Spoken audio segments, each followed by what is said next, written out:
You are not wrong. The sermon tonight is in front of your hands, in front of your eyes. The sheets of paper that you received as you came in, that's where I need you to turn your attention now. Rather than doing a formal from the Bema sermon, I like it in these wintertime moments when it's cold and fewer of us are here to do sort of a dialogue, a conversation. So this is interactive. You're welcome to shout things back at me and answer questions. If you're watching at home on the internet, on our website or on YouTube or Facebook, the link to this piece of paper is right in the description. And if you're on the Temple Israel website, go to YouTube for a minute or Facebook and click on the link and you can follow along as well. So it's not just for people who are here. Now, as Rabbi Marla mentioned, again, at the beginning, this moment, this day of memory is sometimes challenging. And talking about the Holocaust is very, very difficult. And so I wanted to take a minute to be healing, to be a little bit more positive. And actually, it doesn't take going back to the days of the Holocaust to think about things that are really not going so well in the world. Shooting violence, gun violence. This week, it's on all of our minds. It is impossible not to be affected by that challenge. So my question is, what do we do? Is there anything that we can do? I'm not talking about the political things that we might be able to do or the activism things that we might be able to do. How can we heal ourselves in moments that are filled with such terrible pain? And it's pain not only for the victims, but for all of us, because we live in this world. And it turns out that this is a perfect time of year for us to be having a conversation about healing.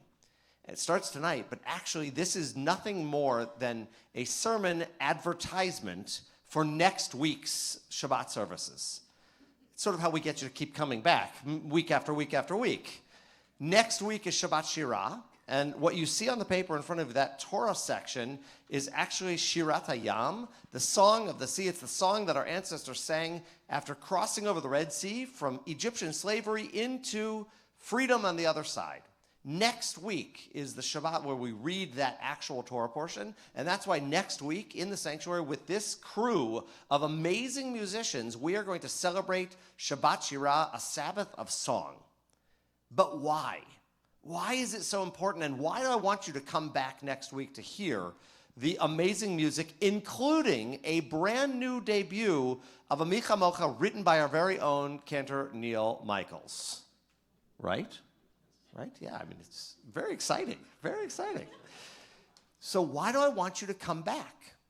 I want you to come back because Shira, song, in Jewish tradition is filled with healing. Healing for memories of the Holocaust, healing for the challenges of shooting gun violence in our country, healing for pain that you may be feeling emotionally or spiritually. Song is healing. And we all know that, right? We turn to music, we listen to music, we celebrate with music. But let's just take a look where it comes from. At the bottom of the front side, so underneath the Hebrew text from the Torah, actually just a quick thing, check out that Hebrew text. What does it remind you of? Anybody? I told you it's Shirat Hayam, it's the Song of the Sea. But if you look at the actual text, it kind of looks like waves, right? It's the waves. This is what next week in the sanctuary you're going to be looking at the mosaic behind the ark. It's the waves of the sea. So you actually see the waves of the sea in this music, in this song. What happens at the bottom of the page? There are two explanations. The first, from Exodus 15, is the story that Moses and the children of Israel sang this song to God and spoke, saying, I will sing to God, for God is highly exalted. Horse and rider God has thrown into the sea. God is my strength and my song and will become my salvation. This is my God, and I will glorify God, my Father's God, and I will exalt God. So we hear from that, when you have this moment that God delivers you through the Red Sea, it's a moment to sing. So we know that in a good moment, it's good to celebrate. And now there's another person who celebrates at that same time. It's at the very bottom of the page. Miriam the prophetess, the sister of Aaron, took her drum in her hand, and all the women went out after her with drums and dances. And Miriam answered them, sing to God, for God is highly exalted. Horse and rider God has thrown into the sea. So it's the same thing from a feminine perspective, which, by the way, is both good and bad. Just a quick shout out to the issue of gender in the Bible. On the one hand, how wonderful that Miriam is called out separately for Moses in this moment, and yet check out how Miriam is described, right? Moses is simply Moses. You know who he is. Who is Miriam? Miriam is the prophetess, the sister of Aaron. In other words, she doesn't even have her own identity. Because she's a woman, she's given all these other titles so that you'll pay attention, which is a little bit troubling to me. I like to think of the first version, that we're celebrating that a woman, a leader, like Rabbi Hornston, a leader of a community, is also one of the people who can reach out and sing and worship and experience this moment. So that's what happens. Our ancestors go across the sea, they sing this song, but what has just happened? What do both of those quotations say happened? People died. Horses and chariots and people were thrown into the sea. It is a terrible, terrible moment of violence. And maybe one of the things we're supposed to learn is that song heals us from some of that violence. So turn the page over. One of my favorite rebbes, Rav Nachman of Bratslav, part of the Lubavitch community, says a holy melody has the power to bring one to the level of prophecy. Wow. If you sing a song, music has the power to bring us to the heights of being a prophet. Music is the foundation of true attachment to God. Music has a tremendous power to draw you to God. Get into the habit of always singing a tune.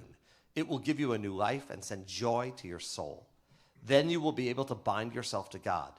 It is especially good to sing on Shabbat and the festivals and at a wedding celebration. Well, we know that. We come every Shabbat. I watch you. You sing. You make fun of me because I tap my book and I dance. Right? The song is amazing. It brings us joy. It brings us life. That's what Reb Nachman was saying. But then there's another incredible message from the rabbis of Jewish tradition. This comes from a rabbi named Sfat Emet, which really means the language of truth. It's not a real name. It's just the name given to his text, the Sfat Emet, talking about this verse. He says, I want you to look at the red, right? He talks about the Moses and Israel singing on the shores of the sea, and then in the red text, God, this is another verse. God lifted me out of the gruesome pit, the slimy clay, and set my feet on a rock, steadied my legs. God put a new song into my mouth, a hymn to our God. So God literally, when I was in that worst moment, think of your worst moment in what does they say, a gruesome pit of slimy clay. Right, for me, that was this week when I heard of the news of these two shootings. It was a gruesome pit I felt myself in. And God put a song into my mouth. Now, it's interesting because that new song, notice that it doesn't just say God put a song, God put a new song into my mouth, like Cantor Michael's new Mi Chamocha. Why? Look at the blue text. The meaning of new is that it forever carries this power of renewal. So even though next week you are all going to hear this new Mi Chamocha about this powerful moment, this song of freedom, every time you hear it, it over and over and over again renews you and heals you. That is the power of music. That's what our rabbis are teaching us. So, lastly, I just want you to look at the very bottom of the page. We're going to skip all the way down to the bottom. This is this rabbi who I had actually never heard of until I was doing research for this section of our text tonight. And in Hebrew, or in Jewish tradition, there's a concept called B'Shem Omro, which is you're supposed to not do something without explaining who said it, where it's from. That's why I put all the quotations here. So if you want to do more research, you can do that on your own. But all of this text was found on a website that you should all be aware of called Sefaria, Sefaria. Sefaria is a collection of hundreds and thousands of Jewish texts that are available for you to read. And you can actually search by theme or idea or Torah portion or whatever you want. And when I looked in for text about songs and music and healing, this is what I came up with. Sometimes a person must build ladders to climb to the heavens. Right? We know Jacob's ladder, sorry. But a song is actually one of those ladders. Specifically when we sing after the joy of a mitzvah or with a heart broken open. So the songs that we sing actually are a ladder to connect us to the healing power of God. Now, before I end, I just do need to find out from all of you, because I did say it was interactive and none of you said anything. What is your song? What is the song that is your go-to song when you are having a rough day? Stairway to Heaven, like this. Yeah, great. That clearly Led Zeppelin understood something about this text, that it's a ladder to heaven. Absolutely. Fantastic. What else? Anybody else? Joy to the World. Fantastic. Daron? Bohemian Hanukkah Rhapsody. Interesting. Yes.